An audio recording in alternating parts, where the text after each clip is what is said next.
নমস্কার দর্শক বন্ধুরা, এক্সট্রা টাইম বাংলায় আপনাদের আরও একবার স্বাগত। আমি রৌনক, আমার সাথে রয়েছেন আমাদের সিনিয়র রিপোর্টার সাইফ দা। এবং আপনারা যে বিষয়টা নিয়ে গত দুদিন ধরেই আপনাদের কাছ থেকে অনবরত আপডেট পাচ্ছেন, সেটা হলো কলকাতা লিগে ম্যাচ ফিক্সিংয়ের অভিযোগে কিন্তু টালিগঞ্জ অগ্রগামী এবং ওয়ারি ক্লাব, এই দুটি ক্লাবকে কিন্তু সাসপেন্ড করা হয়েছে। এবং যতক্ষণ না তারা নিজেদের নির্দোষ প্রমাণ করতে পারছে, এই সাসপেনশন কিন্তু উঠবে না।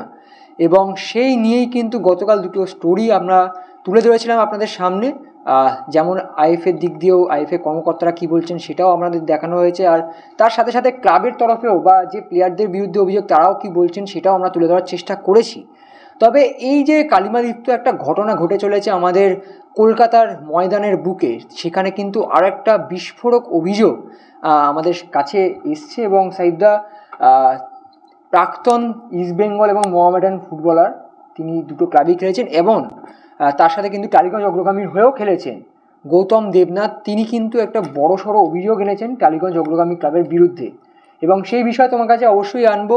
কিছুটা অবশ্যই দর্শক বন্ধুদের জানাই যে আপনারা যেমনটা আগে দেখেছিলেন যে শুধুমাত্র একজন ফুটবলারের বিরুদ্ধেই অভিযোগ উঠছে যে তিনি হয়তো ফিক্সিং করেছেন বা কিছু, কিন্তু এই গৌতম দেবনাথ তিনি বেঙ্গালুরু সকার গ্যালাক্সি সেই ফুটবল একাডেমি তিনি চালান এবং তিনি চেয়েছিলেন টালিগঞ্জ অগ্রগামীর জন্য। এই সময় বেঙ্গালুরু একটা দলও আছে, মানে এখানে যখন টালিগঞ্জ দলটি কিনতে না পেরে ব্যাঙ্গালোরের যে দলটি রয়েছে তারা কিন্তু এবারে সেকেন্ড ডিভিশন থেকে চ্যাম্পিয়ন হয়ে ফার্স্ট ডিভিশনে গেছে ব্যাঙ্গালোর লিগে আর কি। যাই হোক, এবং সেই কেনার সময় একটা ঘটনা ঘটে, সেই ঘটনা অবশ্যই আমি সাইদা তোমার কাছ থেকেই জানতে চাই। ঘটনাটা আমার কাছে শোনার তো দরকার নেই, আমরা চলো বরং যিনি মূল অভিযোগকারী, আমরা তো বলবো অবশ্যই, আমরা তো কথা বলবোই, তার সঙ্গে আমরা কথোপকথন করে দেখি যে তিনি কি বলছেন গোটা বিষয়টা, আমরা সেরকমভাবেই শুরু করি আর কি। আমার মনে হয় সেটাই ভালো হবে। আর যে অভিযোগগুলো আনছেন গৌতম দেবনাথ, সেটা সাংঘাতিক অভিযোগ। আমরা চলুন তার মুখে শুনি, তারপরে আমরা আলোচনা করি। গৌতম দা, নিশ্চয়ই ভালো আছো বা ভালো নেই, ভালো থাকার কথা নয়। যে গৌতম দা, 2010-এ আপনি ব্যাঙ্গালোর সকার গ্যালাক্সি করতে গেছিলেন, ইস্টবেঙ্গল, মোহামেডান, টালিগঞ্জ খেলেছেন এবং ব্যাঙ্গালোর থেকে ফিরতে চেয়েছিলেন এবং সেই ফেরাটা ঠিকঠাক হলো না, মানে ঘরে ফেরার গান ঠিকঠাক হলো না। টালিগঞ্জ অগ্রগামী দলটিকে অধিগ্রহণ বা কিনতে গেছিলে, এরকম একটা খবর বাজারে আছে বা শোনা গেছে। শেষ পর্যন্ত পারলে না কেন? মানে তার কারণটা কি, সেটা যদি আমাদেরকে একটু বলো। আসলে অনেক ইচ্ছা সহকারে 15 বছরের পরে আমি আর কি কলকাতায় ফিরি। ইচ্ছা ছিল, যেহেতু টালিগঞ্জ আমি খেলেছিলাম মন্টুদার সময়, তো আমার খুব ইচ্ছা ছিল যে এই টিমটাকে নেওয়ার, কেননা অনেকদিন ধরেই দেখেছি যে টিমটার অনেক খারাপ অবস্থা। তো আমি চেয়েছিলাম যে তাদের টেক ওভার করার পরে যদি টিমটাকে ভালো করে করা যায়। কিন্তু কাগজপত্র সাইনিং সবকিছু হওয়ার পরে 5 বছরের আমাদের সাইনিং এগ্রিমেন্ট হয়ে গেছিল। সবকিছু হওয়ার পরে আমার মনে হয়নি যে ভিতরগত অনেক কিছু কারণ ছিল, মানে যারা চালাচ্ছে, যে ক্লাবটা চালাচ্ছে, ক্লাবের ধরন প্যাটার্ন যেটা ছিল সেটা ঠিক নয়।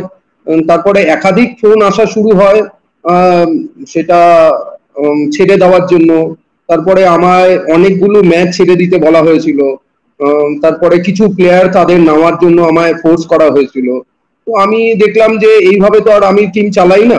আমি আসলে ব্যাঙ্গালোরে প্রায় 2010 থেকে আমার এই একাডেমি ব্যাঙ্গালোর সকার গ্যালাক্সি, আর তার 2 বছর আগে আমি আরেকটা ক্লাব কিনি, সেটার নাম হচ্ছে বিজয়নগর এফসি, যেটা 5th ডিভিশন থেকে আজকে এই বছরও আমরা চ্যাম্পিয়ন হয়ে এ ডিভিশনে এসেছি।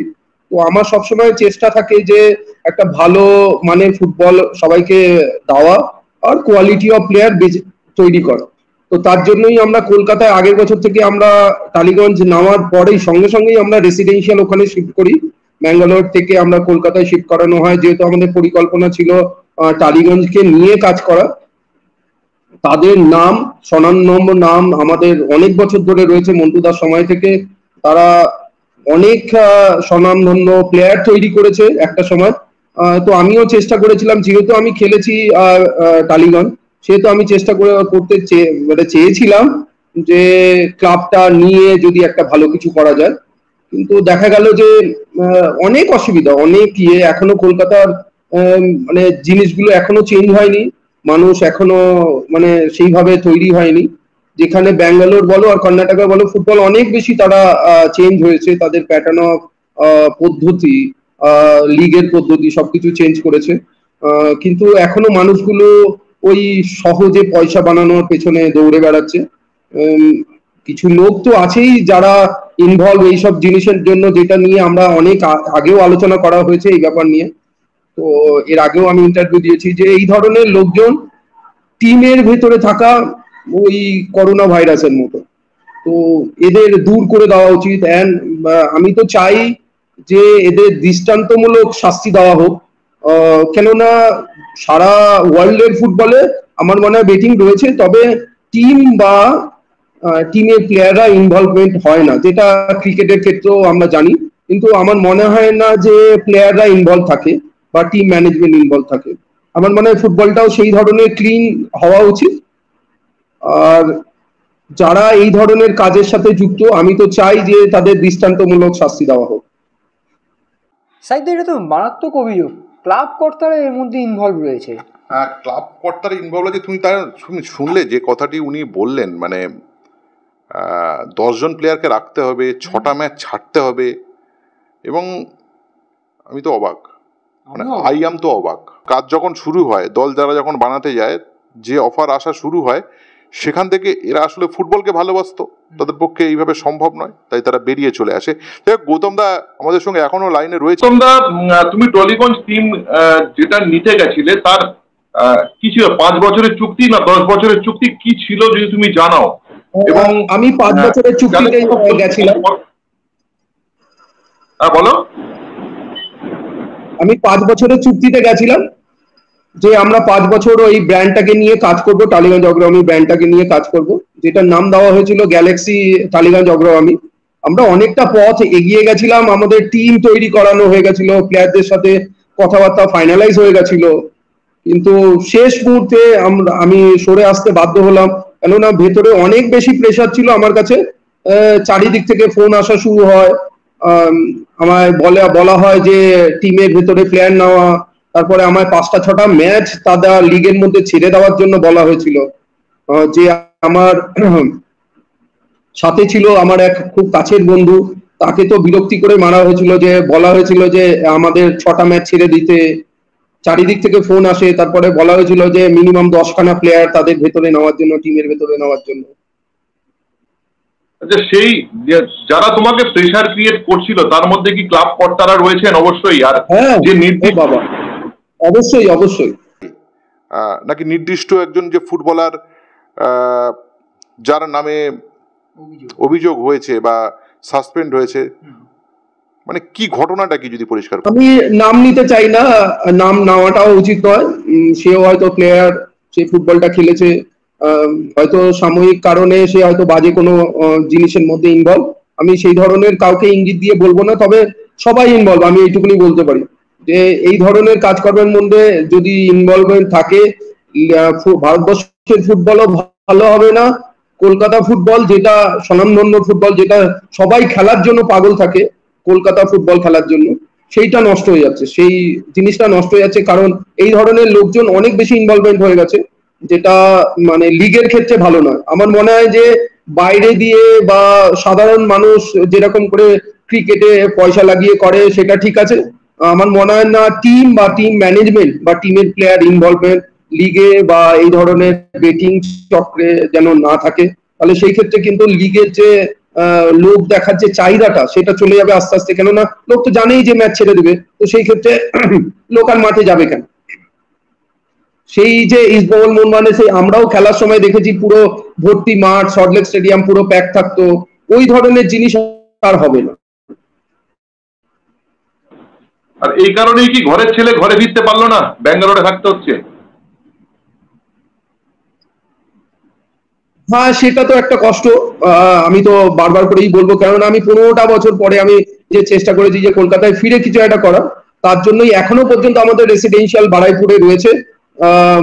আমরা তখনই আমরা শিফট করেছিলাম, এখনো ছেলেরা প্র্যাকটিস করছে, কোচেরা রয়েছে। আমরা বিশালক্ষীতলা মাঠটাও নিয়েছিলাম, এখন ফুলতলা মাঠটা আমাদের প্র্যাকটিস সেশনের জায়গা, ওখানে রেসিডেন্সিয়াল থাকার জায়গা থেকে সবকিছু সুবিধা রয়েছে, জিম সেশনের সুবিধা রয়েছে। তো আমরা তার জন্যই আমরা শিফট করেছিলাম কলকাতায়। কিন্তু আলটিমেটলি সেটা আর হয়নি সেইভাবে, কিন্তু চালাচ্ছি, চেষ্টা করব যে আবার পরবর্তীকালে সেরকম যদি কোনো সুযোগ পাই তো আবার কোনো একটা টিম নিয়ে কাজ করব। সাইদা, দুধ কা দুধ পানি কা পানি কিন্তু এই উত্তর থেকেই হয়ে গেছে, কিছুটা তো হলেই। আমি গৌতম বাবুর কাছে শেষ একটা প্রশ্ন রাখবো সাইদা। গৌতম বাবু, কোথাও গিয়ে কি সেই জ্বালাটা জুড়লো, মানে ক্ষতর মধ্যে কি একটু হলেও মলমটা লাগানো গেল? যে আশা করেছিলেন যে বাংলা একটা দল কিনবেন, একটা দল কেনার ইচ্ছা ছিল, মনোরথ হয়ে চলে গেলেন, কত মলম পড়লো? আমি তো চাই যে, দেখো আমি চাই না যে ভারতবর্ষের ফুটবলে এরকম কিছু হোক। সত্যি আমি চাই যে যারা এই ধরনের কাজে লিপ্ত আর কি, ধরো তাদের যদি শাস্তি না দেওয়া হয়, দৃষ্টান্তমূলক শাস্তি, সেটা যদি না হয় তাহলে এই ধরনের ক্লিন চিট হবে না কোনো লিগই। আমি তোমায় বারবার করে বলছি, ভারতবর্ষের ফুটবলে সব শেষ হয়ে যাবে। তো আমি চাই দৃষ্টান্তমূলক কোনো শাস্তি হোক, যেই ইনভলভ থাকুক, সেটা তারা যদি তাদের মানে জিনিসপত্র কাগজপত্র তারা সাবমিট করে তারা যদি ক্লিন চিট হতে পারে তাহলে ঠিক আছে, আর না হলে আমার তো মনে হয় যে আইএফএ বা অল ইন্ডিয়া ফুটবল ফেডারেশন একটা যেই ধরনের টিমগুলো যদি ইনভলভ থাকে বা প্লেয়াররা ইনভলভ থাকে, আমার মনে হয় যে তাদের দৃষ্টান্তমূলক শাস্তি দেওয়া হোক। আমরা গৌতম বাবুর কাছ থেকে তার বক্তব্যটা শুনলাম সাইদা, এবং সত্যি বলতে গত 2-3 দিন ধরে যা চলছে, অবশ্যই দর্শক বন্ধুরা তারাও সিরিয়াস, আমরাও সিরিয়াস। আমরা চেষ্টা করছি একদম গভীরে গিয়ে, একদম এপি সেন্টারে গিয়ে বিষয়টাকে তুলে ধরার। কিন্তু আজকের এই জিনিসটা জানার পর সত্যি আমিও অবাক যে একজন ফুটবলার বা একটা কোথাও দলবদ্ধ হয়ে জিনিসটা হচ্ছিল, এই অবধি হয়তো তাও আমরা আন্দাজ করতে পেরেছিলাম। কিন্তু একটা ক্লাব সেখানে জড়িত, ক্লাব কর্মকর্তা, সেখানে বলা হচ্ছে 10টা ম্যাচ 5টা ম্যাচ এরকমভাবে করতে হবে, ওরকমভাবে করতে হবে। সাইদা, তোমার মনে এখন কি চলছে? আমি সবার আগে ওটা জানবো, অন্যান্য প্রশ্ন পরে। তোমার মনে এই ঘটনা জানার পর কি চলছে? আমি তোমাকে একটা কথা বলি, এই যে টালিগঞ্জ অগ্রগামী দলের যে ঘটনাটা ঘটেছে, এটা খুবই দুঃখজনক, অনভিপ্রেত একটা ঘটনা। ঠিক আছে, এই যে চুক্তিপত্র আমরা দেখাচ্ছি আপনাদের, দেখুন যে টালিগঞ্জ অগ্রগামী এবং সকার গ্যালাক্সির মধ্যে যে চুক্তি হয়েছিল এবং সেটা সইও হয়েছিল, আপনারা যে সই দেখতে পাচ্ছেন, সিদ্ধার্থ গো ঠাকুরতা টালিগঞ্জ অগ্রগামীর পক্ষে রয়েছেন, আর ওদিকে গৌতম দেবনাথ রয়েছেন তোমার সকার গ্যালাক্সির পক্ষে। আপনারা দেখতে পাচ্ছেন যে ছোট্ট ভিডিও ক্লিপের সঙ্গে যাচ্ছে যে বিষয়টি, আমরা যে বক্তব্যটা রাখছি তার মধ্যে সেটা মিথ্যে নয় বা তেমন কোনো বিষয় নয়, অরিজিনালি বিষয়। কিন্তু সহিসাবুত হয়ে যাওয়ার পরেও ব্যাঙ্গালোর সকার গ্যালাক্সি সরে গেছিল। জাস্ট তাদের কাছে যে আবদারগুলো করা হয় বা যে দাবিগুলো করা হয়, সেই অখেলোয়াড়োচিত দাবি, আনস্পোর্টিং দাবি, ময়দানকে কলুষিত করার দাবি, সেই দাবিটা মানতে পারেনি বলে গৌতম দেবনাথরা সরে গেছিল। কিন্তু কথা হচ্ছে, গৌতম দ্বারা না অনেক স্বপ্ন নিয়ে আসে আর কি মাঠে, জানো তো, অনেক স্বপ্ন নিয়ে তারা মাঠে আসে। এবং দেখো, আমরা জানি 2010 থেকে ও ব্যাঙ্গালোরে রয়েছে, সকার গ্যালাক্সি চালাচ্ছে, এবং তুমি বোধহয় একটা ইনফরমেশন আমরা শেয়ার করলাম যে ওরা একটা টিম নিয়েছে, সেই টিমটা এবারে ওখানে চ্যাম্পিয়ন হয়েছে। আসলে ওরা চাইছিল কি কলকাতাতে ওর একটা টিম নিতে আর কি, এবং সেটা শেষ পর্যন্ত হলো না এই রকম আনস্পোর্টিং কারণে আর কি। অনভিপ্রেত ঘটনা ময়দানে ঘটছে আর কি। এবং যারা সত্যিকারের ফুটবলটা ভালোবাসবে বা ভালোবাসে, তারা কি আদৌ আর ফুটবলে থাকবে? আমি কেন বলছি শোনো, ধরো একটা আলোদা বা একটা নবাব ভট্টাচার্য, বা ধরো আজ থেকে 20 বছর বা 25 বছর আগের মন্টুদা, তারা যখন টালিগঞ্জ অগ্রগামী চালাতেন, যে আমি কালকে বাবুদাদের কথা বলছিলাম না, বাবু নন্দীদের কথা, আমি বলছি আমাদের ময়দানের কথা যদি বলি, তাদের কাছে কি অনুপ্রেরণা কাজ করবে আর কি, মানে তাদের কাছে কি আর কোনো আশার আলো থাকবে? আমার মনে হয় না তারা আর ইন্সপায়ার হবে যখন দেখবে যে গোটাটাই মিথ্যে, এবং সেখানে এক শ্রেণীর অসাধু ব্যবসায়ী, এবং সেখানে ব্যবসাটাও অসাধু, সেটা যখন ময়দানকে কায়েম করবে বা করছে, সেটা তো নিশ্চয়ই তাদের কাছে খুবই দুঃখজনক হবে। শুধু গৌতম দা, সে তো কিছু ইনভেস্ট, আমি জানি সে কিন্তু সাংঘাতিক কি বড় লোক তা তো নয়, হয়তো সে কিছু কালেকশন করেছে নানান জায়গা থেকে, কিছু স্পন্সরশিপ জোগাড় করে। ফুটবলে তো স্পন্সর সেরকম পাওয়া যায় না, ছোট ছোট স্পন্সরকে এক করে সে যখন খেলতে চাইছিল, সে আসলে যখন পারলো না, অথচ তার সামনে একটা বিশাল টাকার অফার দেওয়া হলো, সে সেটাকে ছেড়ে দিয়ে চলে গেল। আসলে ফুটবলের যারা অরিজিনাল লোক, তাদের জন্য এটা ক্ষতি হয়ে যাচ্ছে, এবং সেই ক্ষতিটা কিন্তু আমরা চোখের সামনে দেখছি, দেখে সহ্যও করতে হচ্ছে। আমাদের কিছু করার নেই। শুধু ভরসা দেশের আইন ব্যবস্থা, দেশের পুলিশ, দেশের যারা নিয়ন্ত্রক, তাদের হাতেই এখন গোটা বিষয়টা রয়েছে। আমাদের কাছে আর কিছু করার নেই, সামান্য কিছু জিনিস তুলে ধরা ছাড়া।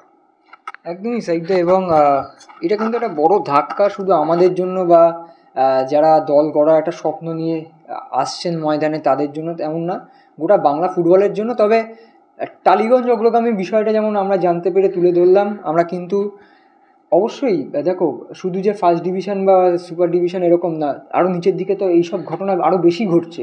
আর একটা জিনিস আমরা চেষ্টা করবো আপনাদেরকে বলি, যে আর একটা জিনিস চেষ্টা করবো, আপনারা দেখুন, আপনারা ভিডিওগুলো কম দেখছেন, আমরা জানি না মানুষের ভেতরে, সবার ভেতরে ফিক্সিং মানসিকতা চলে এসছে কিনা, অথবা এই ফিক্সিং জিনিসটাকে মানুষ সয়ে ফেলেছে কিনা, বা এই বেটিং ফিক্সিং এই জিনিসটার সঙ্গে সহবাস করতে করতে, মানে জীবনযাপন করতে করতে মানুষের ভেতরে বোধহয় এটা হতেই পারে এরকম ধরনের ব্যাপার। গায়ে আগুনটাও যখন মানুষ লাগাটা যখন শুয়ে যায়, তখন সে পোড়াটাও সে যখন স্বাভাবিক মনে করে, তখন তো আর মানুষ বলে কিছু থাকে না, এই সভ্যতা কিছু থাকে না। সুতরাং এমন একটা পরিবেশকে তৈরি রাখার চেষ্টা করুন, বা নিজের চারপাশটাকে পরিষ্কার রাখার চেষ্টা করুন, যাতে অন্তত নিজে তো বাঁচবেন যতটুকু শ্বাস প্রশ্বাস নিয়ে, ভবিষ্যৎ প্রজন্ম, অনিলাবদা বারবার বলে না, ভবিষ্যৎ প্রজন্মের জন্য যেন একটু যেন অক্সিজেন থাকে, নয়তো কিন্তু খুব খারাপ দিকে যাচ্ছে গোটা বিষয়টা। আমাদের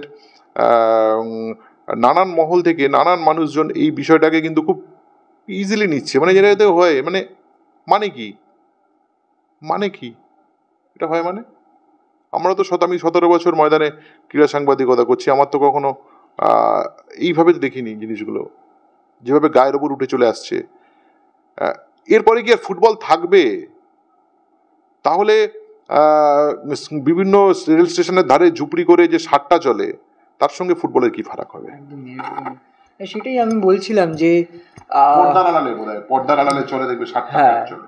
এবং সেটা আমার মনে হয় এই যে একটা টালিগঞ্জ অগ্রগামী ঘটনা আমরা তুলে আনতে পারলাম, আমরা চেষ্টা করব আরও যত ঘটনা আমরা খোঁজ পাবো অবশ্যই ভিডিও করব। কিন্তু গতকালও যেটা আমরা আবেদন করেছিলাম আপনাদের কাছে, আপনারাও এবার গর্জে উঠুন, শুধু আমাদের ভিডিও দেখা বা ভিডিও শেয়ার করেন, অবশ্যই এই ভিডিওটি শেয়ার করুন, কারণ এই ভিডিওটি শেয়ার করে বন্ধুদের কাছে পৌঁছে দিয়ে তাদেরকেও জানান যে কলকাতা ফুটবলের বা বাংলার ফুটবলের বর্তমান অবস্থাটা কী, এবং তার সাথে সাথে নিজেরাও গর্জে উঠুন, নিজেদের সোশ্যাল মিডিয়া ইউজ করুন। সোশ্যাল মিডিয়া কিন্তু অত্যন্ত শক্তিশালী একটা জায়গা, যেখান দিয়ে আপনিও চেষ্টা করলে অনেক কিছু করতে পারেন। তো অবশ্যই পোস্ট করুন, নিজেদের বক্তব্যটা লিখুন বা ভিডিও করুন, সব রকমভাবে চেষ্টা করুন যাতে বাংলার ফুটবলের এই খারাপ দিকটা যেন আমরা যত তাড়াতাড়ি সম্ভব মুছে ফেলতে পারি। এবং ওই বলে না 99.9%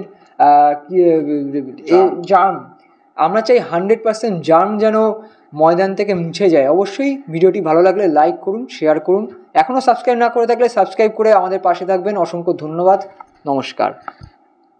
এক্সট্রা টাইম।